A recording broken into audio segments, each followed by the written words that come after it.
My first question would be about Russia's involvement in Syria. To what extent has it changed, and if it has changed anything in the current situation with Ukraine, in your opinion? I don't know if it changes anything right now. It could arguably mean that Russia is now going to focus elsewhere and maybe be a little bit less active in eastern Ukraine. I say maybe, let's see, week by week and month by month.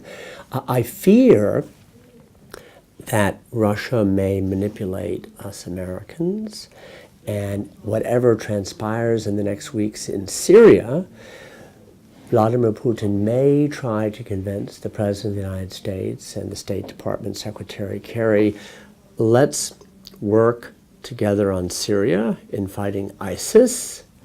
And if we do this and we cooperate together in fighting ISIS in the Middle East, I need your help in Ukraine. Because please, Ukraine is our backyard. And please, you have to help me a little bit if I help you in Syria.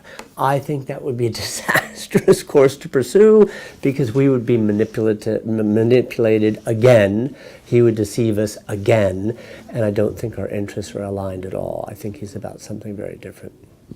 Is there a chance that the current administration might go for it and might consider this kind of coalition or whatever?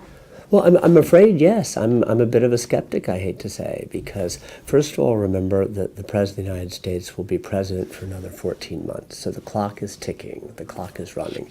Second of all, this is a president who has not wanted to have confrontation in foreign policy. So right now, in the last 13, 14 months, he will most certainly want to avoid confrontation.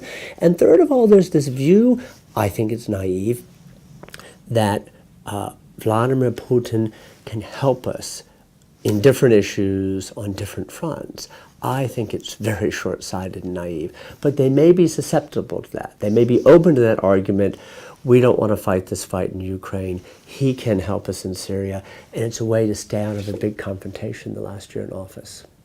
What in this case the United States should do, in your opinion, or could do in order not to fall into another manipulation? Well, on the other manipulation, I had someone say to me recently, who knows Angela Merkel, Chancellor Merkel of Germany, quite well.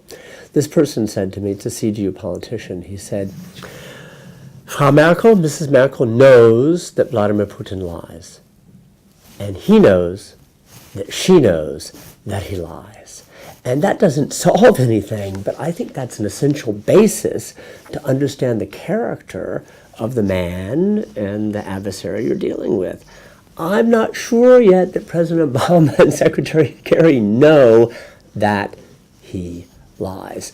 I'm fearful that we have a soft period now of 10 and 12 and 14 months where this Russia, led by Vladimir Putin, has largely a free hand. I can tell you what I wish they would do and what I hope a new president will do, whether it's Hillary Clinton, we think she's going to be the nominee on the Democratic side, or one of the Republicans. I hope that this new administration will make a distinction between Vladimir Putin and the Russian people and say there's a group of men, mostly men, who are kleptocrats, who are looting Russia financially, spiritually, culturally, under the guise of nationalism, under the guise of building Russia up, but they're going to leave it an empty shell. They're going to leave it a rotten and empty shell. And what I would like us to do is see everything he's doing in a larger strategic context. That's Georgia, that's Moldova, that's Ukraine, that's the Baltic states. And what I would like to see us do is help our allies and partners in the region politically, economically, militarily. For those that are in NATO, they deserve fullest defense and security. For those who want to move closer to Europe, they deserve complete and full support. And I think we have to squeeze Russia. I think we have to, if Vladimir Putin wants to change his views and work with us tomorrow, we should be open to that. I think it's highly unlikely. It's highly improbable. So therefore, let's squeeze him. Sanctions are good. I believe that military support for Ukraine is good. I believe media and information policies are good. He wins the propaganda war right now, in part because he's smart, he's aggressive, he puts up money and resources, but also in part because we're absent. We don't play. We don't participate. We're still a couple years behind thinking, what will he do next and how do we react? Well, I think he should stay up late at night thinking, what do the Americans and Europeans do next? And how will I react? I think we need to be much, much more assertive.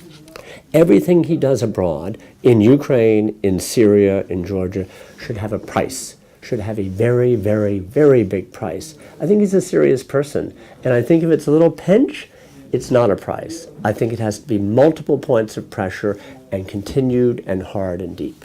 Don't you think this is exactly what he wants the Western countries to do? Squeeze him and, let's say, make him see that he's really circled, because in his subjective reality, this is something that he's already in, that he is surrounded by the enemies of NATO, that NATO is coming, and things. Isn't it something that he's provoking? He really wants the West to do? Well, maybe he wants it, and maybe in the short term he will profit from it. But in the medium to long term, I'm convinced that he will not profit from it. People say to me, well, you know, Vladimir Putin is very popular in Russia, and I think he probably is. Well, Mussolini was popular for a time in Italy, too.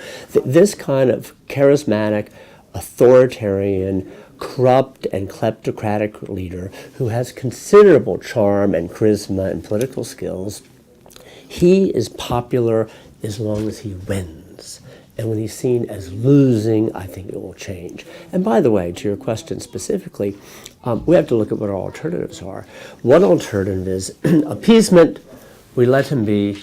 He owns Ukraine. He owns Georgia. Maybe he moves into the Baltic states. Maybe he owns Latvia. Where does he stop? I think that's not an option. The other option we tried for the better part of a decade. That was the dialogue option. That was, let's get to a win-win. Let's establish something called the NATO-Russia Council. Treat them with respect. Include them and listen to them.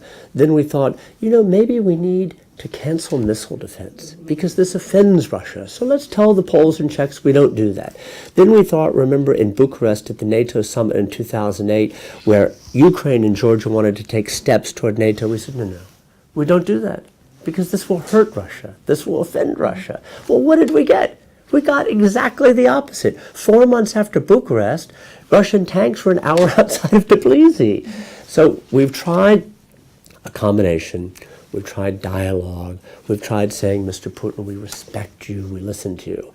And what has he done? He's acted a little bit like a mafia boss, like a gangster, seeing that as a sign of weakness. We tried President Obama's reset. We tried again, not just once, but we tried a second time. And so now I think we have choices. One choice, as I said, is to appease and hope that he doesn't go further and further and further. I think this is naive. I think he wants a zone of influence in Eastern Europe, he wants a weak Western Europe, and he wants to cut America down and break the transatlantic relationship. And I think if we let him, 2 years, 4 years, 5 years, 7 years, I think it's done. The only thing I think we can do is be very clear and honest with him, push back and push back hard, but it will not be easy. And in the short term, he may have more support. In the short term, he will push back too. But I think that's the cost and the risk we take for getting where we want to get. By the way, let me just finish this thought by saying, we spend all our time talking about what Vladimir Putin wants. When do we speak any more about what Ukraine wants? Or what America wants, or what West Europe wants, or what the EU wants? What we want is a Europe which has rule of law, tolerance, pluralism, stability, and prosperity. Are we okay with that? I mean, do we feel proud of that? Are we confident? Why should we be shy and say, oh, rule of law, stability, and prosperity? He is exuding self-confidence and moving, and I think we need to turn it back and tell people what we stand for and defend it and fight for it. That's what I believe.